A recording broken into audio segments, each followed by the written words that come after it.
So கார்த்திகையுடைய குணாதிசயம் என்னென்ன அப்படிங்கிறத சொல்லுங்க மேம். கார்த்திகை நட்சத்திர அன்பர்கள் எப்போதுமே ஒரு அதிகாரம் மிக்க ஒரு நபர்களாக இருப்பாங்க. ஒரு கோபம் அதிகமாக இருந்தாலும் அங்கே குணம் அதிகப்படியாக இருக்கும். இவர்களுக்கு ஒரு அதிகாரத்துவம்னால இவர்கள் மேலும் மேலும் வளரக்கூடிய ஒரு அமைப்பு அப்படின்றது இருக்கு. அதே இது இவர்களுக்கு உண்டான ஒரு மைனஸ் பாயிண்ட் அப்படின்னு பார்க்கும்போது, கார்த்திகை நட்சத்திரத்துல ஒரு குழந்தை பிறக்குது அப்படின்னா நிறைய தெய்வத்தினுடைய ஆசிர்வாதம், சிவனுடைய ஆசிர்வாதம் அப்படின்றது அந்த குடும்பத்துக்கு இருக்கும். இதில் இவர்கள் செய்ய வேண்டிய ஒரு முக்கியமான ஒரு விஷயம் பார்த்தீங்கன்னா, ஐஏஎஸ் படிப்பு அப்படின்றது இவர்களுக்கு ஒரு இயல்பாகவே இவர்களுக்கு அந்த விஷயங்கள்லாம் இருக்கும். இவர்கள் இது சம்பந்தப்பட்ட படிப்புகளை படிக்கும்போது நிறைய வளர்ச்சிகள் இருக்கும். வேல் வச்சு வீட்டில் பூஜை பண்ணலாம். முருகனுடைய வழிபாடு அப்படின்றது தாராளமாக பூஜை பண்ணலாம். அப்படி முடியாதவர்கள், எங்களுக்கு வேல் வச்சுக்கவே பயமா இருக்கு அப்படின்னு நினைக்கக்கூடியவர்கள்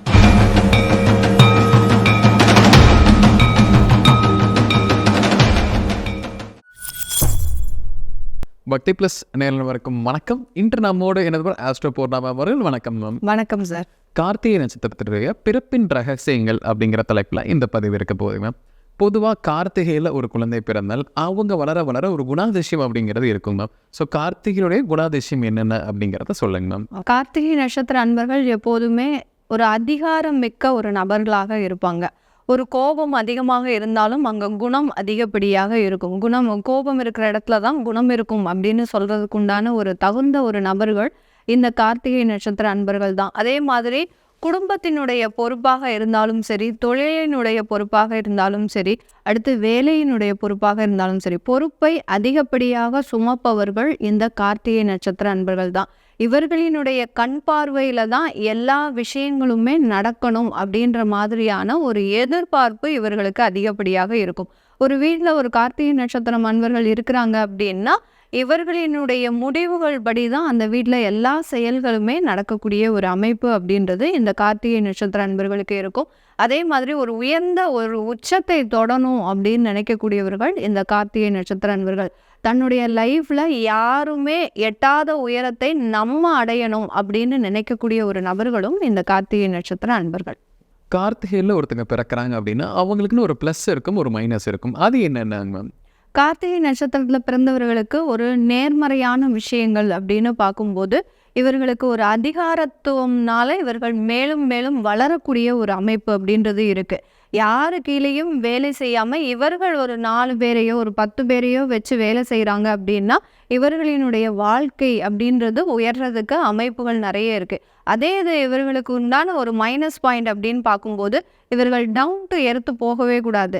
யாரும் வேலையாட்கள் வரல, தொழில் செய்கிறாங்க அப்படின்னா வேலையாட்கள் வரல, நம்ம போய் அங்கே போய் வேலை செய்யலாம் அப்படின்னா அந்த தொழிலே முடங்கக்கூடிய ஒரு சூழ்நிலை வந்துடும். அதே இது ஒரு வேலை அலுவலகத்தில் இருக்கிறாங்க, நீங்கள் ஒரு மேனேஜராக, கார்த்திகை நட்சத்திரத்தில் அன்பர்கள் பிறந்த அன்பர்கள் ஒரு மேனேஜராக இருக்கிறாங்க, அங்கே தொழில் வேலையாட்கள் வராத பட்சத்தில் நீங்கள் அந்த போய் வேலையை போய் செஞ்சீங்க அப்படின்னா உங்களுக்கு இடம் மாற்றமோ இல்லை டிரான்ஸ்ஃபரோ வரதுக்குண்டான ஒரு அமைப்பு இருக்குது. அதனால கார்த்திகை நட்சத்திர அன்பர்கள் மைனஸ் பாயிண்ட்னு பார்க்கும்போது டவுன் டு எர்த்து வேலை செய்யவே கூடாது. வேலை செய்யக்கூடிய ஒரு விஷயத்தை இவங்க எடுக்கக்கூடாது. ஒரு அதிகாரத்துவம் வாய்ந்த சில விஷயங்களை எடுக்கும்போது வாழ்க்கையில் வளர்ச்சி இருக்கும். கார்த்திகை நட்சத்திரத்தில் பிறந்தவங்களுக்கு லைஃப்பில் ஒரு நபர்களால பிரச்சனை வரும், இல்லை ஒரு குறிப்பிட்ட உறவுகள் ரீதியான பிரச்சனை, ஒரு எச்சரிக்கையாக இருக்கணும் இவங்ககிட்ட அப்படின்னா யாராக இருக்கும் மேம்? கார்த்திகை நட்சத்திரத்தில் பிறந்தவர்களுக்கு உறவுகள் அப்படின்னு பார்க்கும்போது கலத்திரம் மூலமாக தான் இவர்களுக்கு பிரச்சனை அதிகமாக இருக்கும். ஏன்னா இவர்களே அதிகாரம் மிக்க ஒரு நபர்களாக இருப்பாங்க. இவர்களுக்கு வரக்கூடிய கலத்திரம்னு சொல்லக்கூடிய அந்த கணவனோ மனைவியோ பார்த்தீங்கன்னா இவர்களுக்கு அடிபணிஞ்சு நடக்கவே மாட்டாங்க. இதனால இந்த இடத்துல ஈகோ கிளாஷ் அப்படின்றது அதிகப்படியாக இருக்கும். அதனால இந்த உறவுகள் கிட்ட இவங்க எந்த அளவுக்கு ஒரு அட்ஜஸ்ட் பண்ணி போகிறாங்களோ அந்த உறவுகள்னால இவர்களுக்கு நல்லது நடக்கும். கார்த்திகையில் ஒரு குழந்தை பிறக்கு அப்படின்னா அந்த குடும்பத்துக்கு எப்படிப்பட்ட யோகத்தை அது கொண்டு வந்து கொடுக்க போகுதுங்க மேம்? கார்த்திகை நட்சத்திரத்தில் ஒரு குழந்தை பிறக்குது அப்படின்னா அந்த குடும்பத்தில் பார்த்திங்கன்னா நிறைய தெய்வத்தினுடைய ஆசிர்வாதம், சிவனுடைய ஆசிர்வாதம் அப்படின்றது அந்த குடும்பத்துக்கு இருக்கும். சிவன்னாலே பார்த்திங்கன்னா ஆன்மீக ரீதியாக அழிக்கும் கடவுள் அப்படின்னு சொல்லி எல்லாருமே சொல்கிறாங்க. பட் அந்த சிவன் தான் பார்த்திங்கன்னா எல்லா கர்மாவை அழித்து தன்னுடைய குடும்பத்தையோ அந்த குழந்தையினுடைய அந்த கார்த்திகை நட்சத்திரத்தில் பிறந்த குழந்தையினுடைய குடும்பத்தையோ காக்கக்கூடிய ஒரு தெய்வ அமைப்பாக தான் அந்த குழந்தை பிறக்கும். அதனால இந்த குழந்தை பிறந்துருச்சு அப்படின்னாலே 7 தலைமுறையில் இருந்த பாவங்கள் எல்லாமே குறைந்து அதன் மூலமாக நல்ல ஒரு நிலைமைக்கு வரக்கூடிய ஒரு நட்சத்திர அன்பர்களாக தான் இருக்கும். கார்த்திகையில் ஒரு குழந்தை பிறந்தால் அவங்களுடைய கல்விகள் அப்படிங்கிறது எப்படி இருக்கும் மேம்? உதாரணத்துக்கு அவங்களுடைய காலேஜ் போகிற டைம் ஆகட்டும், இல்லை ஸ்கூலில் ஹையர் ஸ்டடீஸில் இருக்கவங்களுக்கு எல்லாமே எந்த திசை நடக்கும், அவங்களுக்கு எப்படி அதை அமையும் மேம்? இந்த கார்த்திகை நட்சத்திரம் பார்த்திங்கன்னா செவ்வாயினுடைய ராசியில் பிறக்கக்கூடிய குழந்தைகள். ஆனால் இவர்களுக்கு ஆரம்பிக்கக்கூடிய திசா புத்தி அப்படின்னு பார்க்கும்போது சூரிய திசை ஆரம்பிக்குது. சூரிய திசை ஒரு 6 வருட காலத்திற்கு இந்த திசை இருக்கும். அதுக்கப்புறம் சந்திர திசை ஒரு 10 வருட காலத்திற்கும். ஆக மொத்தம் இவர்களினுடைய பள்ளி பருவம், கல்லூரி பருவம் எல்லாமே பார்த்திங்கன்னா இந்த சந்திர திசைக்குள்ளே எண்டாகக்கூடிய ஒரு அமைப்பாகும். நட்சத்திர பாதங்கள் பொறுத்து இந்த தசாபுத்தியினுடைய அமைப்புகள் அப்படின்றது வேறுபடும். அதனால இந்த சந்திர திசை வரைக்கும் 16 வருடம் வரைக்கும் இவர்களினுடைய கல்வி வாழ்க்கை அப்படின்றது இருக்கும். கல்லூரி வாழ்க்கை அப்படின்னு பார்க்கும்போது அந்த செவ்வாய் திசையில் ஆரம்பிக்கக்கூடிய ஒரு அமைப்பாக இருக்கும். அதனால இவர்கள் என்ன பண்ணணும் அப்படின்னு கேட்டிங்கன்னா, கம்யூனிகேஷன் சம்மந்தப்பட்ட சில விஷயங்களை கையில் எடுத்துக்கணும். அதில் அதிகாரத்துவம் மிகுந்த, அதாவது அரசாங்க உத்தியோகம் மிகுந்த சில பொறுப்புகளை எடுத்துக்கக்கூடிய ஒரு படிப்பாக படிக்கணும். இதில் இவர்கள் செய்ய வேண்டிய ஒரு முக்கியமான ஒரு விஷயம் பார்த்திங்கன்னா, ஐஏஎஸ் படிப்பு அப்படின்றது இவர்களுக்கு ஒரு இயல்பாகவே இவர்களுக்கு அந்த விஷயங்கள்லாம் இருக்கும். ஒருவரை எப்படி நம்ம மேலாண்மை பண்ணுறது, ஐஏஎஸ்னால் ஒரு மாவட்ட ஆட்சியராக இருக்கும்போது அந்த மாவட்டத்தில் இருக்கக்கூடிய சில கஷ்ட நஷ்டங்களை தெரிந்து வேலை செய்யணும். அப்படி இருக்கக்கூடிய முழு தகுதியும் இந்த கார்த்திகை நட்சத்திர அன்பர்களுக்கு இருக்கிறதுனால இவர்கள் இது சம்பந்தப்பட்ட படிப்புகளை படிக்கும்போது நிறைய வளர்ச்சிகள் இருக்கும். அடுத்து பார்த்திங்கன்னா, இன்ஜினியரிங் பொறியியல் படிப்பு அப்படின்றது இவர்களுக்கு அதிகப்படியாக ஒரு நிறைய வளர்ச்சிகளை கொடுக்கக்கூடிய ஒரு தசா அமைப்பாக இருக்கும். அது அந்த செவ்வாய் திசையில் இவர்களுக்கு ஒரு தகுதி மிகுந்த ஒரு நல்ல ஒரு வாழ்க்கையை கொடுக்கறதுக்கு உண்டான ஒரு நேரம். அதாவது ஐஐடியில் படிக்கிறது, ஜேஇ படிக்கிறது, இந்த மாதிரியான பெரிய பெரிய கல்லூரிகளில் இவர்களுக்கு அந்த பிளேஸ்மெண்ட் கிடைக்கிறது, பெரிய நிறுவனங்களில் பிளேஸ்மெண்ட் கிடைக்கிறது, இது எல்லாமே இந்த செவ்வாய் திசையில் இவர்களுக்கு ஒரு நல்ல வாழ்க்கையை கொடுக்கக்கூடிய ஒரு அமைப்புன்றது மாணவ பருவத்தில் கிடைக்கக்கூடிய நேரம். கார்த்திகை பிறந்தவங்களுக்கு வேலை, தொழில் இதெல்லாம் எந்த காலகட்டத்தில் அமையும்? அதுக்கு எந்த திசை அவங்களுக்கு சப்போர்ட்டிவாக இருக்கும் மேம்? கார்த்திகை நட்சத்திரத்தில் பிறந்தவர்களுக்கு வேலை முழுமையாக அமையக்கூடிய ஒரு நேரம் ராகு திசையில் தான் அமையும். இந்த ராகு திசையில் கிடைக்கக்கூடிய அந்த வேலையாகப்பட்டது இவர்களுக்கு நிறைய பொருளாதார வளர்ச்சிகளை கொடுக்கும். நான் முதலே சொன்ன மாதிரி எந்த உறவுகள்னால உங்களுக்கு பாதிப்பு இருக்குன்னு கேட்டிங்க. அந்த கணவன் மனைவி அந்த உறவு பார்த்திங்கன்னா இந்த ராகு திசையில் பாதிக்கப்படும். அதனால் ஒரு இடத்துல அந்த பொருளாதார வளர்ச்சி இருந்தாலும் இவர்கள் குடும்ப வாழ்க்கையில் மிக பின்தங்கிய நிலைமைக்கு போகிறதுக்குண்டான ஒரு அமைப்பு இந்த திசாபுத்தி காலத்தில் இருக்குது. அதனால் இந்த 2 இடத்தையும் மேனேஜ் பண்ணுறதுக்கு இவர்கள் வெளிநாட்டுக்கு போய் இந்த மாதிரியான சில லைஃப்பில் செட்டில் ஆகணும், அதாவது வேலை சம்பந்தமாக செட்டில் ஆகணும், வெளியூருக்கு போயிட்டாங்க அப்படின்னா அந்த உறவுகள்லேயும் பிரச்சனை இல்லாமல் இருக்கக்கூடிய ஒரு அமைப்பு அப்படின்றது இருக்கும். இந்த ராகு திசையில் இவர்களுக்கு பிரம்மாண்டமான தொழில் வாய்ப்புகள்லாம் வரும். இந்த தொழில் வாய்ப்புகள்னால அதிகப்படியான ஒரு வருமானத்தை சம்பாதிக்கிறதுக்கும் பல்வேறு கிளைகளை ஏற்படுத்தும். தொழில் ரீதியாக உடனே ஒரு ஷாப் எடுக்கிறாங்க அப்படின்னா உடனே அடுத்த ஷாப் எடுக்கிறது, திரும்ப அதை சார்ந்து சில சிஸ்டர் கன்சர்ன்ஸ் ஓப்பன் பண்ணுறது, இந்த மாதிரியாகலாம் இந்த ராகு திசை தொழில் சார்ந்த அமைப்புகளுக்கு நிறைய வளர்ச்சிகளை கொடுக்கக்கூடிய ஒரு நேரமாக இருக்கும். கார்த்திகையில் பிறந்தவங்களுக்கு திருமண யோகம் அப்படிங்கிறது எந்த காலகட்டத்தில் அமையும் மேம்? கார்த்திகை நட்சத்திர அன்பர்களுக்கு திருமண யோகம் அப்படின்றது இந்த செவ்வாய் திசை எண்டுலேயும் ராகு திசை ஆரம்பத்திலையும் இருக்கும். இந்த செவ்வாய் திசை எண்டில் பார்த்திங்கன்னா இவர்கள் பெரிய அளவில் திருமணத்திற்காக விருப்பப்படுபவர்களாக இருக்க மாட்டாங்க. அதை மெதுவாக பார்த்துக்கலாம் அப்படின்ற மாதிரியாக இருப்பாங்க. ஆனாலும் அந்த இடத்துல இவர்கள் திருமணம் செய்கிறதுக்கு கொஞ்சம் தயங்குனாங்க அப்படின்னா திருமண வாழ்க்கையே கிடைக்காம இருக்கிறதுக்கும் வாய்ப்புகள் அதிகமாக இருக்குது. ஏன்னா ராகு திசை உள்ள என்ட்ரி ஆயிடுச்சு அப்படின்னா திருமண வாழ்க்கையே ஒரு கேள்விக்குறியாக தான் இருக்கும். அதனால மேக்சிமம் இவங்க செவ்வாய் திசையில் அந்த திருமண வாழ்க்கையை ஏற்படுத்திக்கிட்டாங்க அப்படின்னா நிறைய ஒரு வளர்ச்சிகள் இருக்கக்கூடிய ஒரு நேரமாக தான் இருக்கும்.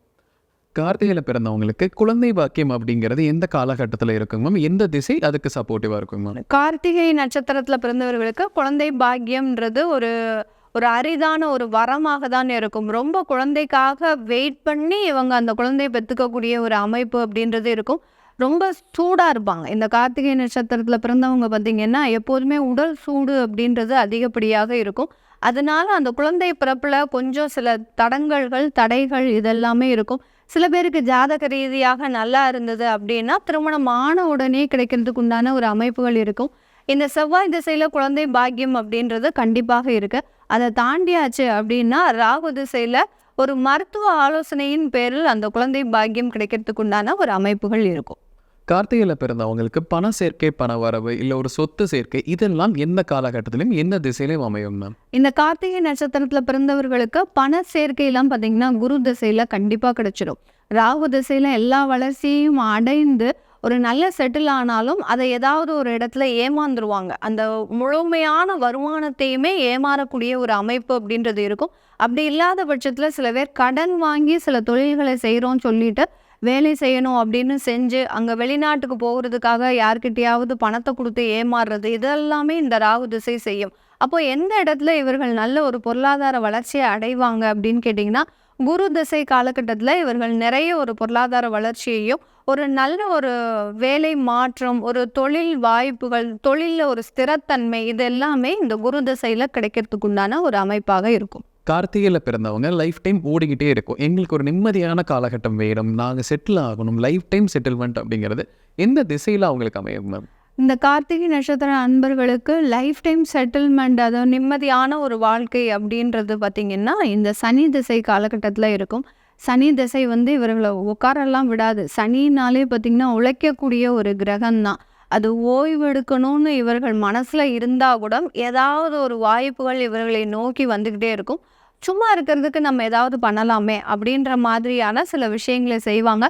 அதை ரொம்ப ஹாப்பியாக செய்வாங்க. இப்போ நம்ம ஒரு தொழிலே செய்கிறோம், ஒரு ப்ரெஷரோடு செய்கிற ஒரு நிலைமைக்கும் ரொம்ப ஹாப்பியாக செய்யக்கூடிய ஒரு நிலைமைக்கும் நிறைய டிஃப்ரென்ஸ் இருக்குது. அதனால அந்த நிம்மதியை அடையக்கூடிய ஒரு காலம் அப்படின்னு பார்த்திங்கன்னா இந்த சனி திசையில் தான் இந்த கார்த்திகை நட்சத்திர அன்பர்கள் அடையக்கூடிய ஒரு நேரமாக இருக்கும்.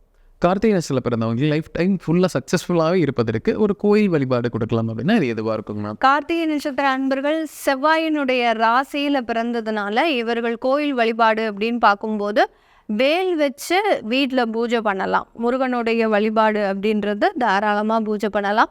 அப்படி முடியாதவர்கள், எங்களுக்கு வேல் வச்சுக்கவே பயமாக இருக்குது அப்படின்னு நினைக்கக்கூடியவர்கள் தாராளமாக வீட்டில் பார்த்திங்கன்னா ஒரு முருகனுடைய படத்தை வச்சு வழிபாடு பண்ணலாம். கோயில் பரிகாரம் அப்படின்னு போகும்போது இவர்கள் அந்த பழனி மலை முருகன் கோயிலுக்கு தாராளமாக போகலாம். சுவாமி மலை முருகன் கோயிலுக்கும் போகலாம். இந்த சுவாமி மலை முருகன் கோயிலுக்கு போகும்போது இவர்களுக்கு அதிகப்படியான ஒரு நல்ல நல்ல விஷயங்கள் மட்டும்தான் இவர்களினுடைய வாழ்க்கையில் வறுமை ஒழிய கெட்ட விஷயங்கள் அவாய்ட் பண்ணி போகிறதுக்கு உண்டான ஒரு அமைப்புகள் இருக்குது இந்த கார்த்திகை நட்சத்திர அன்பர்களுக்கு.